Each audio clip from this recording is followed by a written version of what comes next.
Usually আমরা হচ্ছে যে যদি হচ্ছে যে এটা একটার উপরে আরেকটা রেখে আমরা হচ্ছে যে যদি চেক করি তাহলে আপনি সহজে বুঝতে পারবেন এটার ওয়েস্ট, তারপরে এটার ডাইমেনশন, ঠিক আছে, তারপরে বুঝতে পারবেন আপনার লেন্থ। যদি কোনোভাবে তারা সাইজ মিস্টেক করে তাহলে হচ্ছে যে আপনি সহজে হচ্ছে আপনি এটা ধরতে পারবেন যে এটা সাইজ মিস্টেক হচ্ছে। কিন্তু যখন আপনি একটা গার্মেন্টস সিঙ্গেল সিঙ্গেল চেক করবেন, সাপোজ এইটা সরাই করলাম আমি গার্মেন্টস একটা নিয়ে আসা এভাবে সাইজ কেয়ার লেভেল এগুলো চেক করলাম, চেক করার পরে ফেলে দিলাম, তাহলে কিন্তু হচ্ছে যে আমার এই আমি যেটা মেজার করি না 100% গার্মেন্টস মেজার করি না, তখন দেখা গেছে যে এটা যদি মেজারমেন্ট 1 ইঞ্চি কম থাকে, হ্যাঁ, বা 2 ইঞ্চি বেশি থাকে, তখন কিন্তু আমি এটা ধরতে পারলাম না।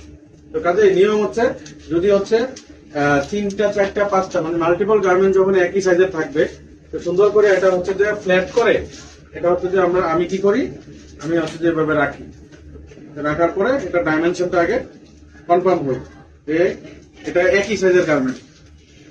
এটা ডাইমেনশনটা কনফার্ম হওয়ার পরে এই যে একই সাইজের গার্মেন্ট আমি এখন হচ্ছে যে বাকি চেকটা করবো যে আমার এখানে স্টাইল আছে, সাইজ আছে, পিউ আছে, প্রাইস আছে, আমি এটা চেক করবো। এখানে কেয়ার লেভেল আছে, কেয়ার লেভেলের সাথে পিউ আছে, দুইটা পিউ এটা মিলিয়ে দেখলাম, হ্যাঁ, তো দেখার পরে হচ্ছে যে আমি কনফার্ম হইলাম যে এটা সাইজ এবং লেভেলিং এ কোনো ভুল নাই।